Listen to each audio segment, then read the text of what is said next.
À toutes et à tous, j'espère que vous allez bien. On se retrouve pour le brief du dimanche 9 février, il est 11h23. Aujourd'hui, on va parler donc des news économiques de la semaine à venir, du ratio long and short, du funding, open interest, des liquidations. On regardera ce que font les whales en finissant par l'analyse technique de Bitcoin. Mais avant ça, on va regarder donc ce qui s'est passé hier. Et hier, c'était plutôt intéressant parce que je vous avais dit qu'on avait pas mal de liquidations à venir chercher au-dessus. Donc on avait cette zone-ci à venir prendre, hein. C'était une zone de FVG, donc on voit qu'on la file parfaitement. Et ça, c'est plutôt intéressant parce que maintenant, on a énormément de liquidations qui sont en train de s'accumuler au sud. On a également donc ce canal, quand on le trace juste ici, on voit qu'on a 2 barres parallèles complètement parallèles vraiment. Bon la 1re elle est pas parallèle, mais vous l'avez compris, on les 2 barres jaunes. Donc plutôt intéressant parce que ça veut potentiellement dire qu'on pourrait avoir notre première target qui se trouve juste ici autour des 95-129 $. Mais on va regarder en fonction des datas si jamais ça coïncide toujours avec le plan prévu. Donc au niveau des news économiques, comme je vous l'ai dit hier, on a, pas mal de news mardi et mercredi. Mardi, on aura donc une déclaration de Powell, le président de la Fed, et mercredi à 14h30, on va avoir donc l'inflation, américaine. Donc faites attention, on risque d'avoir pas mal de mouvements, entre 15h30 mardi et à mon avis 17h, et mercredi entre 14h30 et 16h, on risque d'avoir pas mal de mouvements, voire 16h30 parce que, Powell fera sa déclaration à 16h.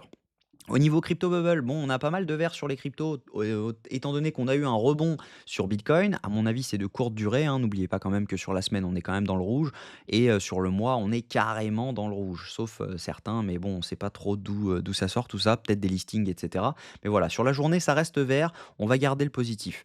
Au niveau du ratio long and short, si jamais on regarde, d'ailleurs, je ne l'ai pas analysé encore, on va regarder ça directement, ensemble. Donc on voit qu'on a, une hausse de l'open interest juste ici, avec une hausse des funding, pardon, avec une hausse de l'open interest juste ici. Donc ce qui veut dire que ici, majoritairement, ce sont des longs qui se sont ouverts, et également ici, quand on voit une hausse de l'open interest avec une hausse des funding ici, donc ça veut dire que ici également, ce sont majoritairement des longs qui se sont ouverts. En revanche, on n'a pas liquidé au-dessus, hein. On voit qu'on a un equal high qui s'est placé juste ici, donc ça peut être intéressant de venir le liquider plus tard. On a un triple equal high. Donc ça, c'est vraiment intéressant.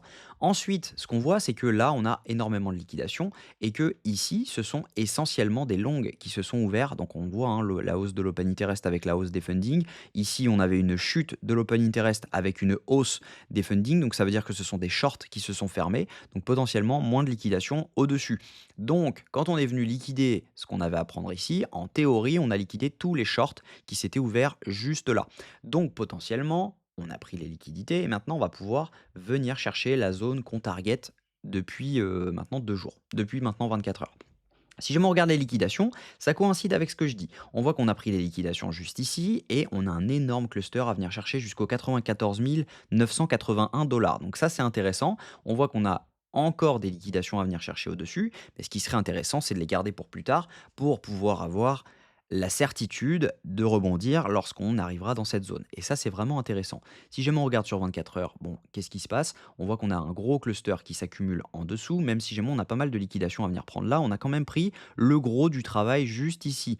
Donc, le prochain gros du travail se trouve entre les 95 000 et les 94 750 $. Donc, si on regarde ensuite ce que font les whales actuellement sont en train de vendre, mais de façon vraiment minime. On le voit juste ici. Les micro-wells, il se passe pas grand-chose, donc on va zoomer dessus pour voir si jamais on a un delta positif ou non, qui est en train de repasser positif ou non. Il est en train de repasser positif. Alors j'ai fait une bêtise, hop. Donc il est en train de repasser positif. Tac. Ah, c'est pas possible. Donc, hop, on va zoomer comme ça va être plus simple.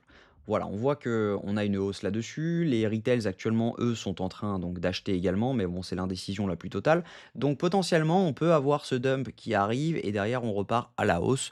Donc si jamais on regarde techniquement, ça coïncide parfaitement avec ce qu'on disait. On a des liquidations qui se prévoient entre les 95 et les 94 700. Donc quand on regarde juste ici, 94 759. Donc ça peut coïncider avec ce qu'on dit. On peut très bien venir dump, venir faire une mèche donc juste en dessous dans cette zone-ci et derrière pouvoir potentiellement repartir à la hausse et liquider tout ce qu'on a à prendre. en sachant que là, le canal, on va le travailler encore, à mon avis, au moins une fois à la baisse. Maintenant, est-ce qu'on sera rejeté encore à la hausse pour derrière pouvoir repartir et ensuite le break complètement? Ou si jamais il va être break directement, on le break, on reteste et derrière ça part. Donc voilà le plan un peu. Je pense que ce premier trade est toujours d'actualité. Il faut à mon avis, baisser un tout petit peu son entrée. On peut la baisser à mon avis de 100 mais je vais la laisser comme ça pour le moment parce que, j'ai peur du front run au vu du risk reward qu'on a quand même parce que la target, ça serait les 107 000 si jamais on venait à faire ça. Donc, voilà, je pense que je vais pas toucher. J'ai un peu la certitude que un des 2 trades va passer et par conséquent, j'ai pas du tout envie de me faire front run. Donc, je vais rester comme ça pour le moment, mais je vous donnerai toutes les updates sur le Discord directement. N'oubliez pas, il y a le résultat du giveaway dans 30 minutes, donc il est 11h28, le résultat est à midi. Il suffit juste de cliquer donc sur ce bouton-ci, donc n'hésitez pas à le faire, il vous reste, 30 minutes pour le faire.